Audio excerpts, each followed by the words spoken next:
Hello friend. हम अभी क्या है कि नेमिंग रिएक्शन का पूरा एक सीरीज स्टार्ट करने वाले हैं, जिसमें से हम सारी की सारी नेम रिएक्शन आप लोगों को पढ़ाएंगे विथ एग्जाम्पल, कंसेप्ट भी और एग्जाम्पल भी। तो सबसे पहले हम स्टार्ट करते हैं एल्डोल रिएक्शन या एल्डोल कंडेंसेशन। देखिए, एल्डोल रिएक्शन क्या क्या होता है कि एल्डोल रिएक्शन एसिड कैटलाइज भी होता है और बेस कैटलाइज होता है। एसिड कैटलाइज और बेस कैटलाइज दोनों होता है ये रिएक्शन। इसमें क्या करते हैं हम कि when acetaldehyde react with dilute sodium hydroxide. Sodium hydroxide क्या होता है? ये बेस होता है। तो जब इस बेस को इससे रिएक्शन हम लोग कराते हैं तो इसमें क्या होता है कि ये यहाँ पर ये जो प्रोडक्ट बनता है ये 3 हाइड्रोक्सी ब्यूटेनल बनता है।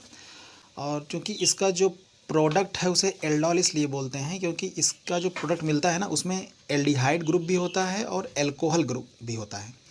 तो एल्डिहाइड का स्टार्टिंग का जो 3 लेटर है ये ALD, और एल्कोहल का लास्ट वाला OL, ये दोनों मिलाकर हम लोग इसे बोलते हैं एल्डोल। जैसा कि मैंने बोला कि इसका जो मैकेनिज़्म है वो एसिड कैटलाइज और बेस कैटलाइज दोनों से हम लोग दिखाते हैं। तो सबसे पहले हम लोग इसमें देखेंगे कि बेस कैटलाइज्ड मैकेनिज़्म कैसे होता है, उसके बाद इसके एग्जांपल हम लोग देखेंगे। तो सबसे पहले जो फर्स्ट स्टेप है इसका, फर्स्ट स्टेप में क्या होता है, NaOH क्या होता है? बेस होता है।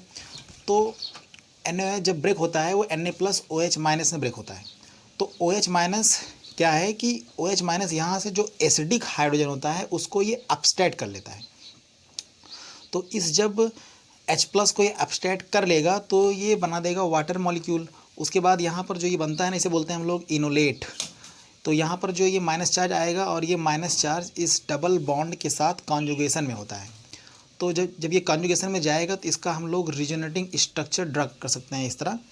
उसके बाद हम लोग इसका सेकेंड स्टेप देखते हैं। सेकेंड स्टेप में क्या होता है कि जो यहाँ पर ये इनोलेट बना हुआ है ना, ये इनोलेट दूसरे एल्डिहाइड मॉलिक्यूल पर या जो भी हम लिए हुए हैं यहाँ पर अभी हम लोग एस्टल्डिहाइड लिए हुए हैं। तो इस एस्टल्डिहाइड का जो ये सेंटर होता है, ये यहाँ पर जब ये यहाँ पर ये कार्बन है, ये ऑक्सीजन है। तो ऑक्सीजन क्या होता है? ऑक्सीजन मोर इलेक्ट्रोनेगेटिव होता है।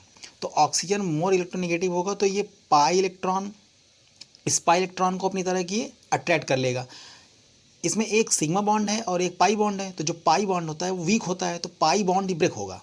तो यहाँ पर जब ये पाई बॉन्ड ब्रेक होता है तो ये जो इलेक्ट्रॉन है पाई वाले, ये चले जाते हैं ऑक्सीजन के पास क्योंकि ये मोर इलेक्ट्रोनेगेटिव होता है। तो यहाँ पर आता है प्लस चार्ज। तो इस प्लस चार्ज पर मतलब ये वैकेंट ऑर्बिटल यहाँ पर जनरेट हो जाता है। तो इस सेंटर पर ये जो न्यूक्लियोफाइल है या इनोलेट है ये अटैक करता है। तो अटैक करने के बाद यहाँ बनता है एल्कोक्साइड आयन। तो अब क्या करते हैं हम लोग कि अगले स्टेप में हम लोग क्या कराते हैं कि जो यहाँ पर ये वाटर बना हुआ है ना, ये वाटर इससे रिएक्ट करता है एल्कोक्साइड आयन से, और ये वाटर का H+ आयन को यहाँ से ये ले लेता है। उसके बाद ये बनाता है एल्डोल। इसे हम लोग बीटा हाइड्रोक्सी कार्बोनिल कंपाउंड बोलते हैं क्योंकि यहाँ पर ये फंक्शनल ग्रुप है एल्डिहाइड। एल्डिहाइड के बगल का जो कार्बन है ये फंक्शनल ग्रुप है, तो इसके बगल का जो कार्बन है वो उसे बोलते हैं अल्फ़ा कार्बन, और उसके जस्ट बगल का जो कार्बन है उसे बोलते हैं बीटा कार्बन। तो इस बीटा कार्बन पर हाइड्रोक्सिल ग्रुप है, इसलिए इसे बोलते हैं बीटा हाइड्रोक्सी, और ये इस कार्बोनिल की वजह से बोलते हैं कार्बोनिल कंपाउंड। अब हम लोग देखते हैं कि अभी हम लोग जो पढ़ रहे थे उसमें एल्डोल बना हुआ है, रिएक्शन को हम लोग बोलते हैं एल्डोल रिएक्शन। अब क्या है कि अगर हम लोग मान लीजिए जो एल्डोल बना हुआ है, अगर उसमें से हम लोग वाटर मॉलिक्यूल रिमूव कर दें, तो एक सिंपल मॉलिक्यूल जब किसी रिएक्शन से रिमूव होगा तो उसे हम लोग बोलते हैं क्या? उसे हम लोग बोलते हैं कंडेंसेशन रिएक्शन। तो यहाँ पर जो पीछे वाला एल्डोल बना हुआ है वो लेंगे, उसके बाद जो बेस है आपका ये बेस लेंगे। बेस वही फिर जो एसिडिक हाइड्रोजन है, यहाँ पर ये जो एसिडिक हाइड्रोजन होता है यहाँ से ये प्रोटॉन को एब्स्ट्रैक्ट कर लेता है, और यहाँ पर बनाता है क्या? ये बनाता है आपका न्यूक्लियोफाइल टाइप का, और ये अटैक करता है तुरंत यहाँ से OH यहाँ से OH- निकल जाता है। उसके बाद यहाँ पर बनता है अल्फ़ा बीटा अनसैचुरेटेड कंपाउंड। तो इस तरह के रिएक्शन को हम लोग बोलते हैं कंडेंसेशन। ठीक, अब उसके बाद ऐसे देखते हैं कि दूसरा, अभी हम लोग पढ़े पहले वाले में बेस कैटलाइज्ड रिएक्शन, अब हम लोग पढ़ेंगे एसिड कैटलाइज्ड। एसिड कैटालाइज में क्या होता है कि जैसे मान लीजिए आप कोई एल्डिहाइड या कीटोन लिए, तो इस एल्डिहाइड या कीटोन में सबसे पहले एसिड का जो H+ है ना, वो जाकर यहाँ पर इसके लोन पेयर के साथ जुड़ जाता है। कहने का मतलब जो ये ऑक्सीजन है इसके पास ये अपना लोन पेयर जो है इस प्रोटॉन को देगा, उसके बाद ये प्रोटोनेटेड कंपाउंड बन जाता है ये। और इस प्रोटोनेटेड कंपाउंड को हम लोग अगर इसका टाटोमर फॉर्म लिखेंगे तो इस तरह लिख सकते हैं। तो अगले स्टेप में फिर ये क्या होता है कि न्यूक्लियोफिलिक एडिशन रिएक्शन होती है। Nucleophilic addition reaction in the sense, जैसे मान लीजिए जो यहाँ पर इनोलेट बना हुआ है, ये इस पर ये जो यहाँ पर हम लोग ये इनॉल वाला फॉर्म लिखे हुए हैं, ये अटैक करता है यहाँ पर। जैसे ये ऑक्सीजन है, ऑक्सीजन के पास ये क्या होता है, लोन पेयर। ये लोन पेयर इस डबल बॉन्ड के साथ कॉन्जुगेशन में है, तो ये लोन पेयर यहाँ पर शिफ्ट होगा और ये पाई बॉन्ड ब्रेक हो जाएगा। यहाँ पर आएगा नेगेटिव चार्ज, माइनस चार्ज। यहाँ पर ये सॉरी वो दिख नहीं रहा था, तो यहाँ पर ये माइनस चार्ज आएगा। अब ये माइनस चार्ज क्या होता है, जब ये वाला बॉन्ड ब्रेक होगा, यहाँ पर प्लस चार्ज है, तो ये पाई बॉन्ड ब्रेक हो जाएगा। तो इसके बाद यहाँ पर प्लस चार्ज जनरेट हो जाएगा, तो यहाँ पर ये माइनस वाला अटैक करेगा और उसके बाद बना देता है आपका क्या, एल्डोल। अब थर्ड स्टेप में अगर हीट वीट दिया हुआ होगा रिएक्शन में, तो अगला स्टेप होता है डिहाइड्रेशन का। डिहाइड्रेशन में क्या होता है, वही यहाँ से H+ और यहाँ का OH- यहाँ से रिमूव हो जाता है और वाटर मॉलिक्यूल, जिससे आपका क्या बनता है, अल्फा बीटा अनसैचुरेटेड कंपाउंड। ये एल्डोल रिएक्शन पूरा कंप्लीट हो गया। अब हम लोग इसका मैकेनिज्म देखते हैं।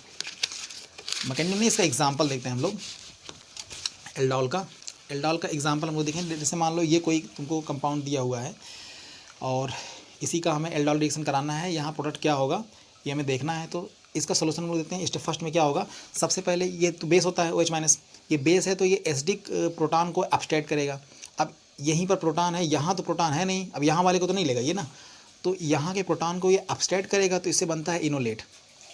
अब इस इनोलेट को हम रिजोनेटिंग स्ट्रक्चर दिखाते हैं, तो उसमें जब दिखाएंगे तो ये बन जाएगा। फिर अगले स्टेप में क्या होता है, इसी का एक मॉलिक्यूल हम लोग लेते हैं, फिर जो ये यहाँ पर इनोलेट बना हुआ है, ये इनोलेट ये बैक आएगा, ये पाई बॉन्ड ब्रेक हो जाता है, यहाँ पर माइनस चार्ज आएगा और ये माइनस चार्ज अटैक करता है इस हार्ड सेंटर पर। चूँकि यहाँ पर प्लस चार्ज आएगा ना, ये ऑक्सीजन है, ये ऑक्सीजन ये पाई इलेक्ट्रॉन लेकर भाग जाएगा। तो यहाँ पर जब ये पूरा जुड़ जाता है, उसके बाद प्रोटोनेशन कर देते हैं हम लोग। प्रोटोनेशन कर देंगे तो यहाँ पर एल्डोल बन जाता है। उसके बाद इसको हम लोग हीट कर देते हैं। जब हीट कर देंगे तो वाटर मॉलिक्यूल यहाँ से एलिमिनेट हो जाएगा और ये आपका फाइनल प्रोडक्ट बन जाता है। इसी तरह सेकेंड रिएक्शन है, यहाँ पर ये 5 मेंबर रिंग टाइप का है। ये यहाँ पर ये दिया हुआ है 5 मेंबर रिंग है, उसके बाद H+ दिया हुआ है। तो सबसे पहले क्या होगा कि इस ऑक्सीजन के पास क्या होता है, लोन पेयर। इस ऑक्सीजन के पास होता है लोन पेयर, तो ये ऑक्सीजन क्या करता है, अपना लोन पेयर दे देगा इस प्रोटॉन को। तो जब इस प्रोटॉन को दे देगा तो इस ऑक्सीजन के ऊपर प्लस चार्ज आएगा। उसके बाद जब यहाँ पर प्लस चार्ज आएगा तो यहाँ वाला जो ये जब यहाँ पर जो हाइड्रोजन लगा हुआ है ना, जब ये एलिमिनेट होगा यहाँ से, ये जो सिग्मा बॉन्ड है ये ब्रेक होगा, तो ये पाई बॉन्ड यहाँ से ब्रेक हो जाता है। तो ये आपका एक तरह का इनोलेट ही बनता है। ये मैंने इसे डायरेक्ट लिख दिया है इसको। तो फिर अगले स्टेप में क्या करते हैं हम लोग, जो ये 5 मेंबर रिंग वाला जो कीटोन लिए हुए हैं ये पूरा ये लेंगे। उसके बाद जो यहाँ पर ये बना हुआ है ये आपका इनोलेट वाला, इसको फिर क्या करता है, ये जो इसके पास लोन पेयर होता है, ये लोन पेयर इस डबल बॉन्ड के साथ कॉन्जुगेशन में है, ये शिफ्ट होगा इधर, ये पाई बॉन्ड ब्रेक हो जाएगा, यहाँ नेगेटिव चार्ज आएगा और ये अटैक करता है इस हार्ड सेंटर पर। तो यहाँ आपका बनता है क्या, एल्कोक्साइड आयन। उसके बाद ये H+ यहाँ पर जाकर अटैक करेगा, जिससे आपका बन जाएगा एल्डोल। उसके बाद इसको आप हीट जब कर देंगे तो यहाँ से वाटर मॉलिक्यूल निकल जाएगा और बन जाएगा आपका ये फाइनल प्रोडक्ट। ये आपका पूरा एल्डोल रिएक्शन कंप्लीट हुआ। अब अगले वीडियो में हम नेक्स्ट रिएक्शन कंप्लीट करेंगे। Thank you.